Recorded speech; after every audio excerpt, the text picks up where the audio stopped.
Welcome to The Debate. This week we're really digging into a major inflection point in American governance. I'm talking about the sweeping executive order that the president issued on December 11th, which asserts, well, incredibly broad federal control over state-level artificial intelligence regulation.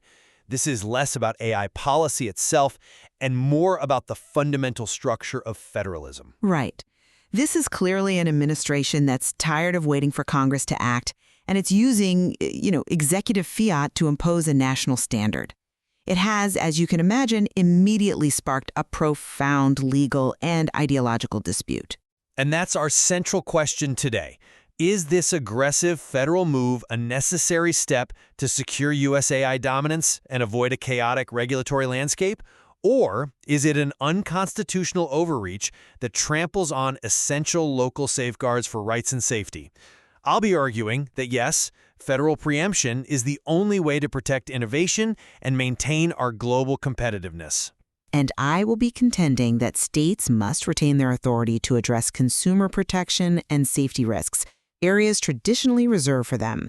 And frankly, I fundamentally question the legal foundation for using an executive order to do what Congress has repeatedly failed to do, which is pass broad nationwide preemption. So my core position, it aligns directly with the administration's goals in Section 2 of the EO. This growing patchwork of state AI laws presents an onerous compliance burden. It's especially tough for the startups and mid-sized firms that really drive technological progress. U.S. global AI dominance is at stake, and that, well, it simply requires a consistent national policy framework. I come at it from a different way. That so-called patchwork isn't regulatory chaos. It's a responsible response by states that are filling a massive void. I mean, Congress has been paralyzed for years, completely unable to pass comprehensive legislation. All the while, residents in California and Colorado and other states are facing immediate risks from algorithmic discrimination, accountability failures, and serious safety hazards. Sidelining these state experiments just suppresses the development of the crucial, nuanced safeguards we need. That premise, it kind of ignores the reality of interstate commerce. When AI models are trained globally and deployed nationally, expecting developers to comply with 50 different state regimes, it complicates operations, it slows down deployment, and it risks embedding what the EO calls ideological biases into models. And that's purely a function of disparate compliance costs. You see industry groups from NetChoice to the Consumer Technology Association, they're unified on this. They see the federal government as the only appropriate regulator for a tool that instantly crosses state lines. Fragmentation is simply a drag on innovation that the U.S. cannot afford in this global race. Sure. I get that industry craves uniformity. Of course it does. It lowers their compliance cost and, it concentrates their lobbying efforts in one place. But that uniformity often comes at the expense of necessary public safety mechanisms. And you have to look at the specific rules states are pioneering. California's SB 53, the Transparency and Frontier Artificial Intelligence Act, it doesn't target mom-and-pop shops. It specifically targets the most powerful or frontier models, those trained at 10 to the power of 26 floating point operations, or flops, or even greater. To put that scale in perspective, we are talking about the largest, most consequential models in the world. Okay, so what does SB 53 actually mandate for those massive models? It mandates essential accountability measures. Things like requiring developers to conduct catastrophic risk assessments and then implement mitigation strategies for mass harm or damages that could exceed $1 billion. It even requires mandatory reporting of critical safety incidents to the Office of Emergency Services, imminent threats within 24 hours. These are not trivial bureaucratic hurdles meant to stifle business. They're public safety mechanisms designed to prevent truly systemic disasters. To characterize these robust, high-threshold rules as just anti-innovation seems like a profound misreading of their intent. I see the public safety intent, I do. But intent doesn't override the economic reality for a national market. And that, I think, moves us into the first real point of contention here, the legal basis for the administration's push, which is the Commerce Clause rationale. The federal government argues state laws are, in effect, regulating far beyond their own borders, creating a fragmentation that the federal government has to check. The president's own stated position emphasized the unreality of expecting a company to get, quote, 50 approvals every time they want to do something. That phrase, getting 50 approvals, is a bit of a straw man, isn't it? These state laws are often structured to apply narrowly to the residents of that state or to actions taken within its borders.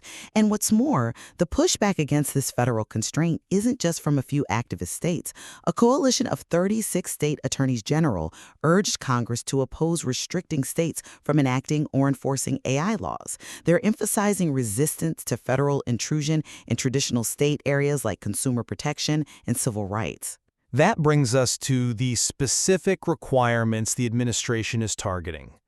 Section 4 of the EO, for instance, it focuses on state rules that might require AI models to alter their truthful outputs. The administration sees this as anti-innovation, as potentially unconstitutional compulsion. You're essentially requiring censorship or a mandated ideological leaning under the guise of safety. The economic burden is also tied to the implied preemption doctrine. If states create this unworkable maze, they are creating an obstacle to the federal goal of maintaining technological leadership.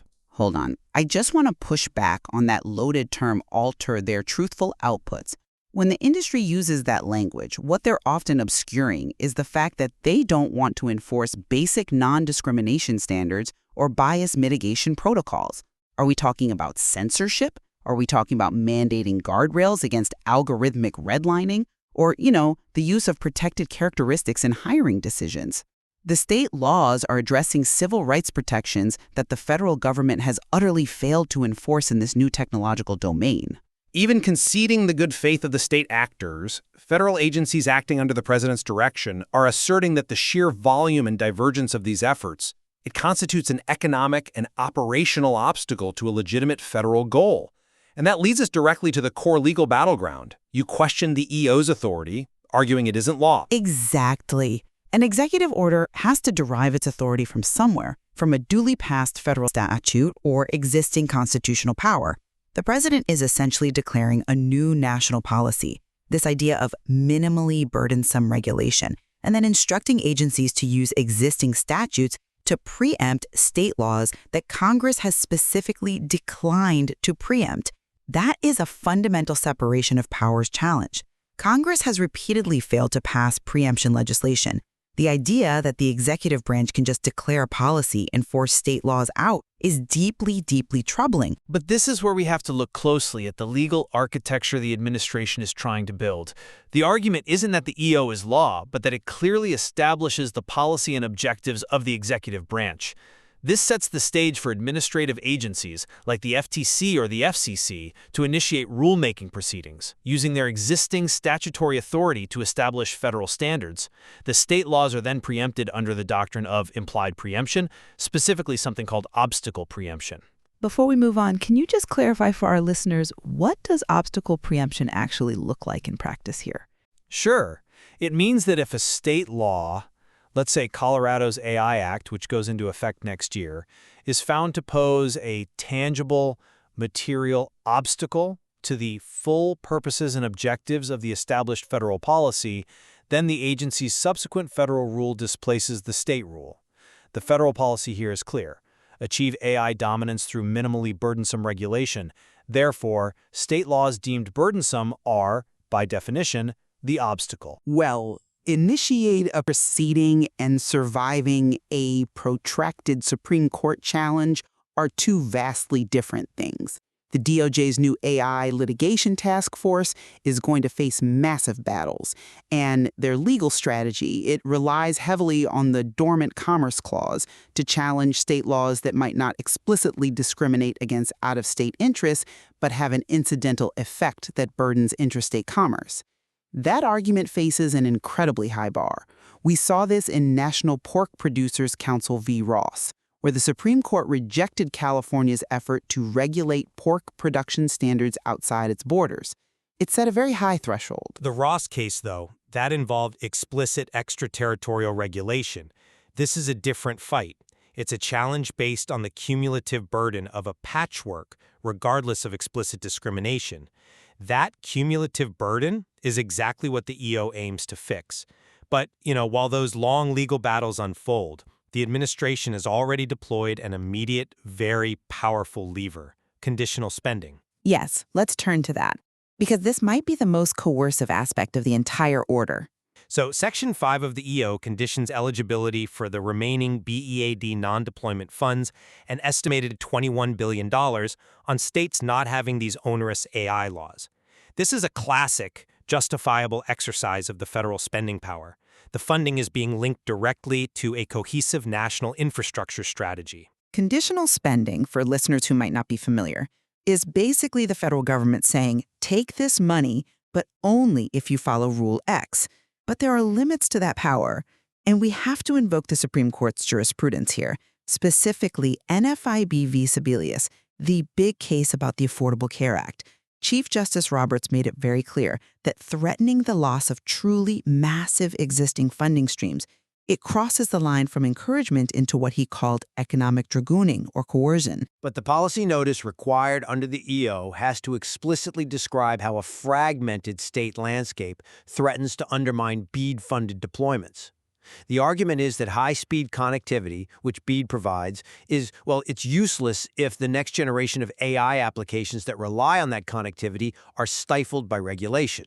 The administration is linking the funding to the larger purpose of the spending, which is building a modern, functional digital infrastructure. That connection is highly tenuous. BEAD funds, the Broadband Equity Access and Deployment Program, they're aimed at getting the last unconnected Americans online and promoting digital equity, not primarily subsidizing frontier AI development. So when you threaten to pull tens of billions earmarked for laying fiber and running digital literacy programs in underserved rural communities, that's not encouragement. That's holding essential services hostage. This exerts substantial pressure on states to abandon vital safety rules. That's a strong characterization, but Congress did grant broad authority to the executive branch to manage how these funds are spent in pursuit of national goals. And if the executive branch determines that the effectiveness of that BEAD investment is severely compromised by 50 different, potentially contradictory AI safety rules, they have the right to impose conditions to preserve the federal investment. The alternative is chaos. The consequence is that state officials who are preparing for the 2026 implementation of their AI laws, they're now in a state of significant uncertainty. Do they stick to their safety rules and risk losing critical infrastructure funds? Or do they drop necessary consumer protections? When the threat involves tens of billions in funds for essential infrastructure, it raises the distinct possibility of coercion by the numbers. This whole measure risks harming BEAD's mission by inviting widespread litigation and just massive bureaucratic delays at the state level. I'm just not convinced by that line of reasoning because the complexity and scale of a national AI market demand a uniformity that only federal action can provide. Congressional inaction, which is driven by political gridlock, necessitates executive intervention to prevent the nation from falling behind globally, especially given the exponential pace of AI development. If we wait for 50 state legislatures to agree on complex frontier model governance, the U.S. will unequivocally lose its technological edge. The EO is meant to be a swift, decisive course correction. That's an interesting point, though I would frame it very differently. The feverish focus on maintaining global dominance shouldn't sacrifice local democratic control and essential public safety. This aggressive attempt to dismantle state laws that mandate transparency and catastrophic risk assessments, laws like SB 53, it reveals a clear preference for speed and profit over accountability. This executive attempt to bypass the legislative process will create far greater long-term market instability and, frankly, an erosion of public trust than any temporary patchwork of state laws ever could. Ultimately, this executive order is a strategic, and I would argue necessary move to ensure that innovation can thrive by removing the specter of chaotic, costly state-level regulation. The stakes, U.S. global AI leadership, are simply too high to allow this regulatory fragmentation to persist. A uniform framework is the prerequisite for sustained technological advancement. Conversely, this federal overreach relies on legally tenuous methods, an executive order establishing policy, followed by conditional funding threats and agency rulemaking to usurp state authority over traditional areas of state concern, I'm talking about consumer protection and safety. Until Congress establishes a clear, unified legal standard, states must maintain their ability to protect their citizens from unchecked, algorithmic decision-making.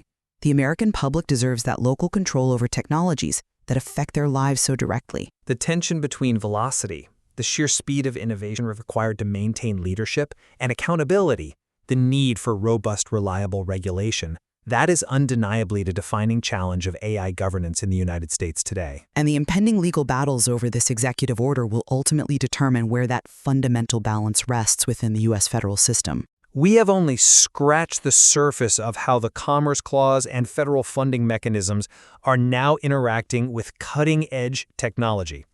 Thank you for this rigorous discussion.